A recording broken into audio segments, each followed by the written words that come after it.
आज हम मौलिक कर्तव्य के बारे में पढ़ेंगे। ठीक है, मौलिक कर्तव्य के बारे में बात करें तो मौलिक कर्तव्य का जो मूल संविधान था, मूल संविधान में वर्णन नहीं था मौलिक कर्तव्य के बारे में। ठीक है, मौलिक कर्तव्य के बारे में सबसे पहले चर्चा की थी सरदार स्वर्ण सिंह समिति की अध्यक्षता में मौलिक कर्तव्य को मांग की गई थी। उन्होंने 8 मौलिक कर्तव्य का परिचय दिया था कि 8 मौलिक कर्तव्य भारत के संविधान में रहेंगे, लेकिन मूल संविधान में मौलिक कर्तव्य का बात नहीं है। मौलिक कर्तव्य उन्होंने 8 की, 2 मौलिक कर्तव्य जोड़े गए। एक 42वें संविधान संशोधन द्वारा 1976 में भाग 4A जोड़ा गया और अनुच्छेद 51A में 10 मौलिक कर्तव्य, यानी कि ये 2 मौलिक कर्तव्य जोड़ के 10 हुए गए। 11 मौलिक, वर्तमान में 11 मौलिक कर्तव्य हैं।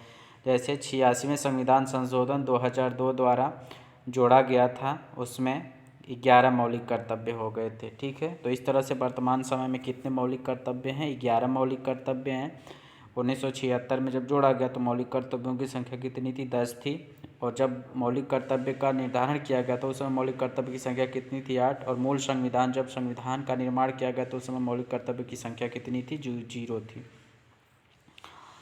अब बात करेंगे, मूल संविधान में मौलिक कर्तव्यों का उल्लेख नहीं था। संविधान सभा में KT शाह ने मौलिक कर्तव्यों को जोड़ने की बात कही थी, यानी संविधान सभा में मौलिक कर्तव्यों को जोड़ने की बात किसने कही थी? KT शाह ने कही थी।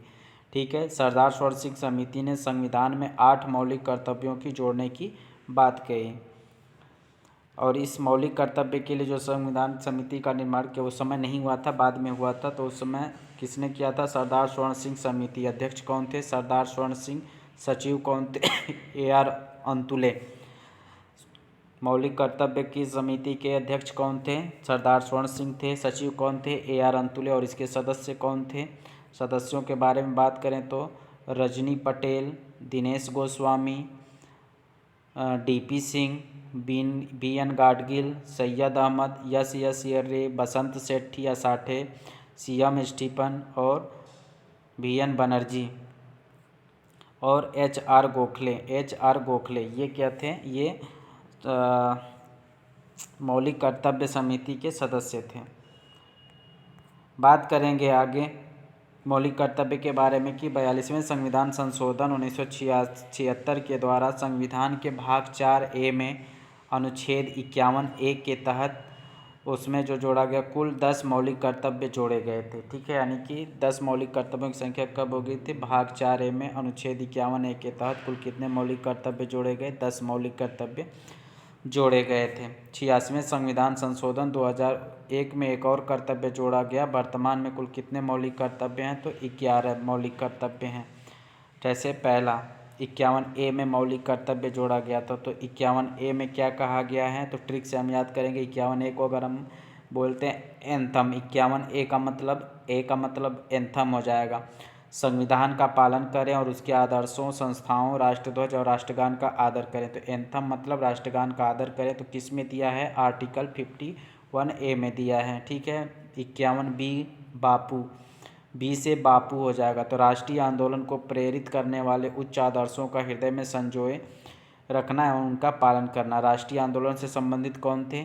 बापू थे, यानी तो B का मतलब बापू हो जाएगा। तो राष्ट्रीय आंदोलन को प्रेरित करने वाले उच्च आदर्शों का हृदय में संजोए रखना है। ठीक है, तीसरा है 51 का C क्या कह रहा है कि कंप्लीट यूनिटी।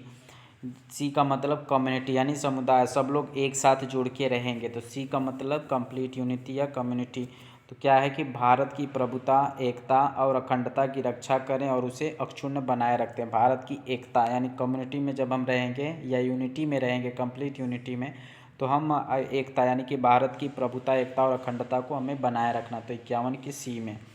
D का मतलब क्या है? D का मतलब डिफेंस होता है। तो 51 के D में बात करें तो डिफेंस का मतलब है रक्षा या सुरक्षा। देश की रक्षा करें और आह्वान किए जाने पर राष्ट्र की सेवाएं करें। ठीक है, तो किस में हो जाएगा? 51 के D में, यानी डिफेंस। 51 का E मतलब इक्वलिटी, मतलब सब क्या है? समान है। तो भारत में सभी लोगों में समरसता और भ्रातृत्व की भावना का विलास करें, जो धर्म, भाषा, क्षेत्र या वर्ग के आधार पर सभी भेदभाव को ख़त्म करना है, यानी कि हमें इक्वलिटी में रहना है, सभी के साथ बराबर मिल के रहना है। ठीक है, आते हैं, तथा ऐसी प्रथाओं का त्याग करें जो स्त्रियों के सम्मान के विरुद्ध हो। ठीक है, यानी हमें क्या करना है, डिफेंस करना है, स्त्रियों का भी सम्मान करना, अगर स्त्रियों का कोई विरोध करना है तो हमें स्त्रियों को भी रक्षा करना है। तो किस में दिया है, 51 के डी में दिया है। 51 का एफ की बात करें तो 51 के एफ में है फैंसी कल्चर। 51 के एफ में क्या है, फैंसी कल्चर, यानी कि हमारी जो सांस्कृतिक यानी हमारी सामाजिक संस्कृति की गौरवशाली परंपरा का महत्व समझे और उसका परीक्षण करें। यानी एफ में क्या हो जाएगा, फैंसी कल्चर, जो हमारी सामाजिक और सांस्कृतिक की बात करते हैं। ठीक है, अब बात करेंगे हम 51 का जी से हो जाएगा ग्रीनरी। 51 का जी, ग्रीनरी मतलब प्राकृतिक पर्यावरण को। ठीक है, यानी कि ग्रीनरी से मतलब जी में क्या हो जाएगा, ग्रीनरी से जो हरे भरा भरा होगा, तो प्राकृतिक पर्यावरण को जिसके अंतर्गत वन, झील, नदी और वन्य जीव रक्षा करें और उनका संवर्धन करें तथा प्राणी मात्र के प्रति दया भाव रखें। ठीक है, 51 एच से मतलब क्या हो जाएगा, ह्यूमनिटी से। क्या हो जाएगा, 51 एच में दिया है, एच का मतलब ह्यूमनिटी से है। तो वैज्ञानिक दृष्टिकोण, मानववाद और ज्ञानार्जन तथा सुधार की भावना का विकास करें। तो ये किस में आ जाएगा, ह्यूमनिटी में आ जाएगा। ठीक है, जो हमारी मानवता देखने को मिलती है वो हमें 51 एच में हो जाएगा, ह्यूमनिटी। आई, इंडियन प्रॉपर्टी, यानी सार्वजनिक संपत्ति को सुरक्षित रखें और हिंसा से दूर रहें। यह किस में कहा गया है, Indian I, 51 I, Indian property. 51 जे क्या है, ज्वाइंट है। 51 जे क्या है, ज्वाइंट का मतलब व्यक्तिगत व सामूहिक गतिविधियों के सभी क्षेत्रों में उत्कर्ष की ओर बढ़ने का सतत प्रयास करें, जिससे राष्ट्र निरंतर बढ़ते हुए ऊंचाई को छू सके। तो जे से मतलब क्या हो गया, ज्वाइंट, यानी व्यक्तिगत व सामूहिक गतिविधियों का समाज उत्कर्ष करना है। ठीक है, किड्स, 51 का के क्या कहता है, किड्स, के से मतलब किड्स से है। तो 6 से 14 वर्ष के आयु के बच्चों को माता पिता और प्रतिपाल्य के संरक्षक उन्हें शिक्षा के अवसर प्रदान करें। ये किस में कहा गया है, 51 का के में कहा गया, किड्स के लिए। भारत में मौलिक कर्तव्यों को सोवियत संघ रूस से ग्रहण किया गया। मोस्ट इम्पॉर्टेंट क्वेश्चन है कि भारत के मौलिक कर्तव्य को किससे लिया गया है, तो भारत के मौलिक कर्तव्य को सोवियत रूस से ग्रहण किया गया है। जे.एस. वर्मा समिति 1998-99 में। ठीक है, जे.एस. वर्मा समिति 1998-99 में क्या बात कहती है मौलिक कर्तव्य के बारे में, तो प्रतिवर्ष 3 जनवरी को मौलिक कर्तव्य दिवस के रूप में मनाया जाएगा। जे.एस. वर्मा है। ठीक है, जे.एस. वर्मा समिति 1998-99, यानी उन्होंने अपने समिति में क्या कहा था कि उन्होंने कहा था कि प्रतिवर्ष 30 जनवरी को मौलिक कर्तव्य दिवस के रूप में मनाया जाए।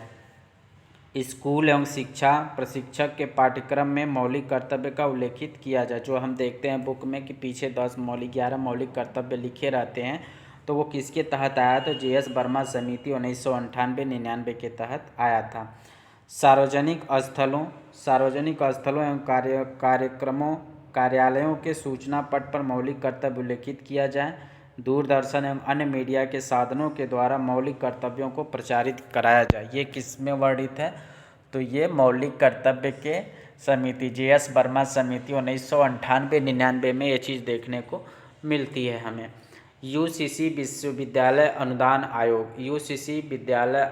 आयोग, यानी यूनिवर्सिटी मानवाधिकार आयोग द्वारा